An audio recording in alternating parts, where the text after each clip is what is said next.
接下來我們要來關心到的是高市早苗又有最新動作，他現在賭國運要來解散眾院。那一句台灣有事，這一回日本真是付出了非常慘痛的代價。等一下我們會來看細節哦。那麼另外一方面，在自己國內在野則是聯盟出手，要引爆黨內逼宮高市早苗嗎？今天會一起的來做關心。其實日本政壇現在可以說是進入到了一個比較高風險的狀態，因為高市早苗其實到現在注意了，他上任不到100天的時間，他最新突然間宣布了，他要解散众議院，而且2月8號開始就會進行全面的改選。高市說了，因為呢，他要讓這個決定權全民放在日本的方向上面，讓人民來自己為自己的未来国家方向做主。但是他不知道的是，或者是刻意忽略的是，日本現在民众最關心的其實是國內自己高物價的問題，還有經濟停滯的問題、民生困境問題，他都不管。而他持續一直在講的就是有關於台灣有事這一件事情。那高市他在宣布解散眾議院的時候，他又是怎麼說的呢？我們來看到他其實強調了4大點。第一個就是日本要成為正常化的國家。第二個，他說還是要再提到安保3法的修法，必須強化的是對中的威慑。最後，他再次的說了，台灣有事，日本是不能置身事外的。所謂正常的国家，我們現在看起來在高市早苗的定義裡面，意思就是要持續的擴軍，持續的鬆綁武力上面的限制。大使又怎麼看？這是軍國主義死灰復燃嗎？有沒有可能這種右派的情勢會帶着日本往更危險的方向去走？大使怎麼看？对，日本右派基本上就認為日本在2次大戰的作為是正當的，那他們這個國家就是應該要走這條路，而且他還是維持當時軍國主義的整個他們的世界觀。日本這個國家要生存下來，對，那就要怎麼樣？就要有強大的武力，就要對外侵略。哎，那不容任何人，尤其在海這個把它包圍，會對它形成威懾啦。所以右翼基本上就是日本軍國主義的餘孽。哎，所以這個是大家都很清楚的。那高市早苗這一次，因為他目前的民調蠻高的，大概都70%以上啊，一直都是這個民調，所以他想乘勝追擊，改變目前日本的政府的這個結構。現在日本政府的結構，因為日本是這個制國家嘛，所以基本上就要看參眾兩院的議席。那眾院的議席，日本的議席是433，眾院我記得433。現在這個高市早苗的自民黨跟他的這個維新會兩個加起來剛好超過433的這個半數的一票。那而且就是說自民黨他我記得只有199席，他要靠這個維新會那個35席幫他撐起來。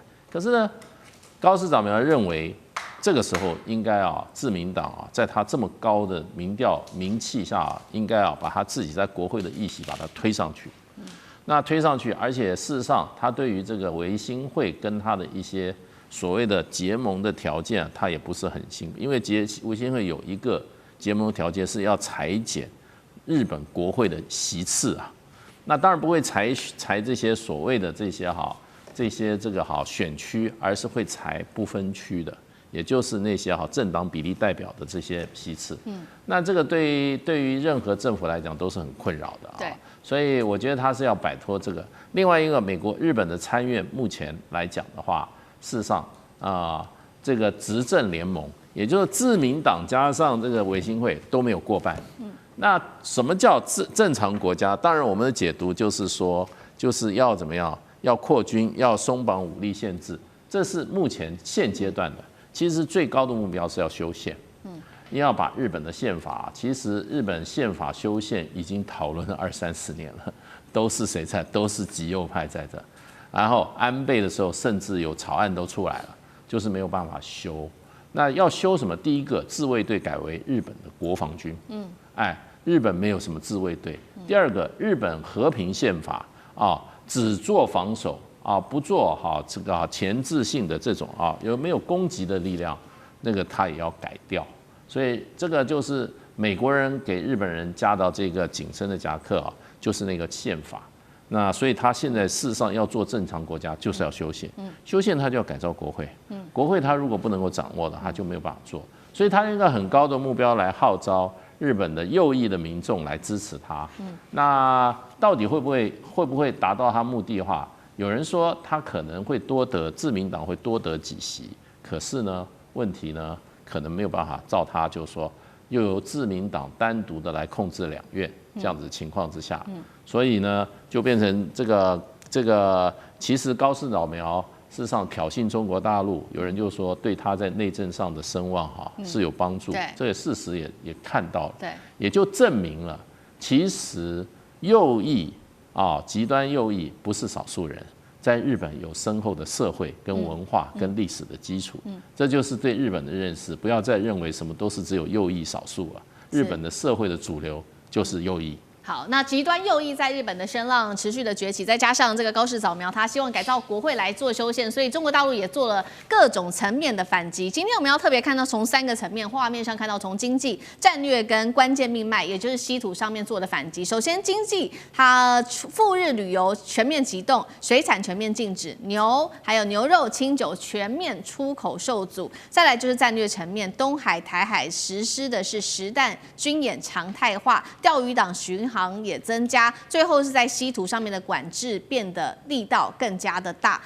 高市一句台灣有事論，讓日本付出這麼大的代價，真的值得嗎？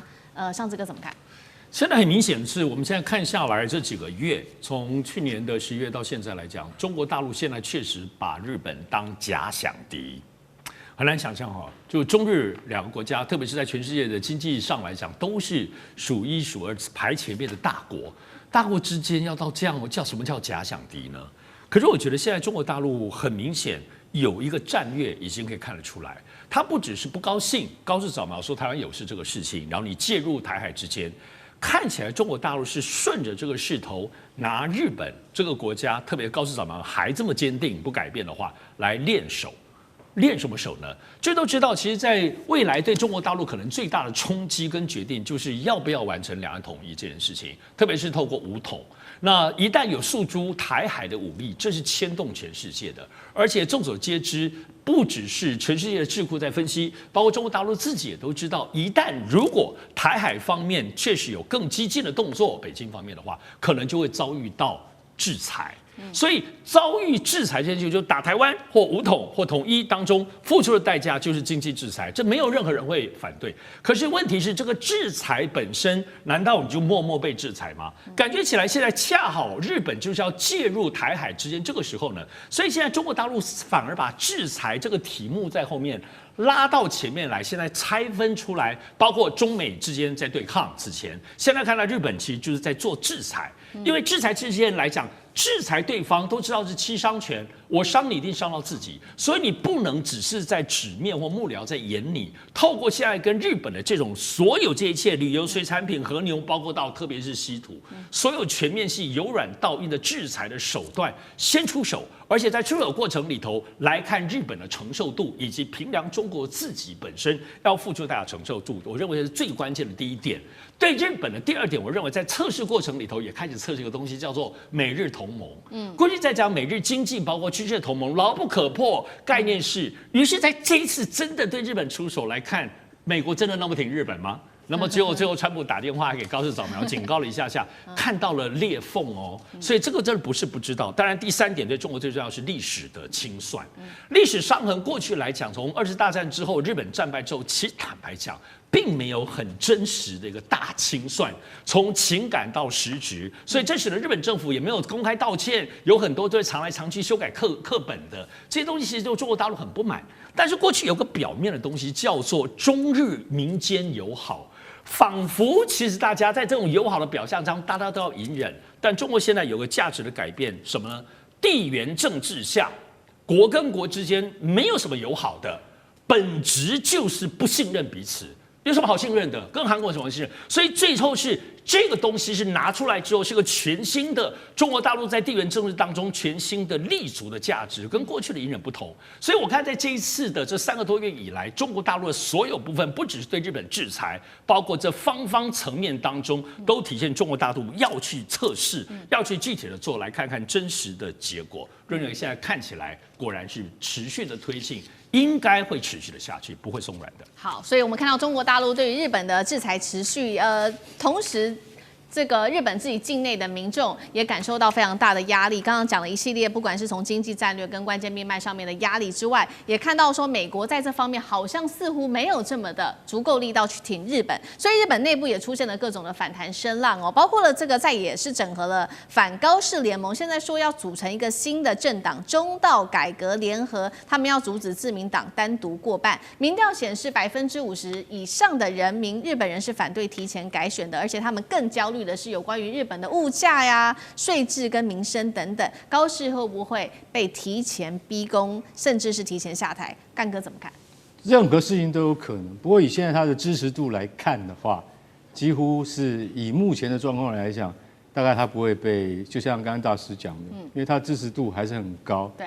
可是50%這麼多的日本人會覺得說，你現在是幹嘛？現在重點不是什麼眾議員他們上任才454天，還不到他任期的1/3，你叫他們通通這個離職是什麼意思呢？而且你所進行的這個解散眾議院，然後全面進行閃電改選，那是從1945年以來第一次，16天之內就要改選，下個月8號就要改選了。大家會覺得說那個真的叫閃電改選嘛，對不對？其實高市早苗是豁出去了。我把我的命運跟我的政黨交給全日本人來決定。話講得慷慨激昂，我講白了，你就是要修改安保三文件嘛。我能不能被國民賦予我將來能夠真的有權利來帶領這個國家？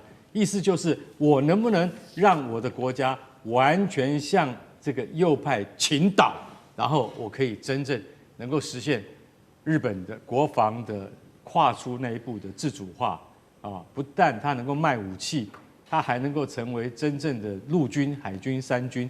他想的就是這樣。所以日本國內反對黨他有講了，他說：“你知道嗎？